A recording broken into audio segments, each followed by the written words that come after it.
Have you just pierced your nose, or are you thinking of piercing your nose? I've had mine pierced for over 2 years, and here are the tips I wish I found earlier. Number 1, let it heal. Let it heal.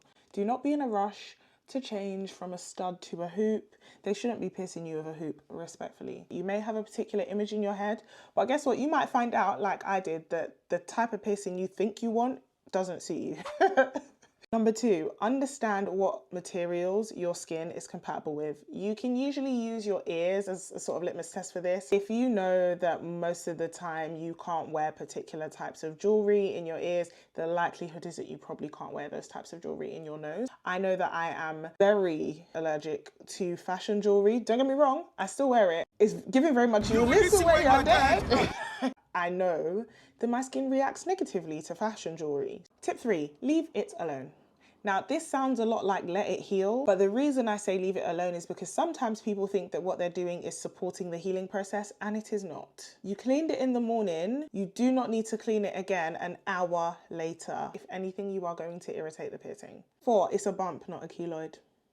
If you're not prone to keloid scarring, and you usually will know if you're prone to keloid scarring because you probably would have a keloid scar elsewhere on your body. If you're not prone to keloid scarring, it is highly unlikely that whatever it is you have around your nose is a keloid. However, it is probably an irritation bump, which is super common and will heal if you do. Tip 3, leave it alone. Irritation bumps will keep coming back as long as your bar keeps moving around. If things knock into it, I don't get irritation bumps anymore because I'm careful with it. I don't do anything that's gonna piss it off, and it's well healed, so it's less likely, but that's what's gonna happen. If you have a bar that is too long after the swelling has gone down, you need to get that bar changed to a shorter bar so that it doesn't keep moving around and therefore causing further irritation. Please listen to your piercer. Like, this is not medical advice, guys, and I'm not a piercer. This is just everything that I learned. 5, on the irritation bump, if you do get one, just keep calm. Clean it with saline solution. Don't over clean it. Do not try tea tree oil. Do not try crushed aspirin. Just trust me.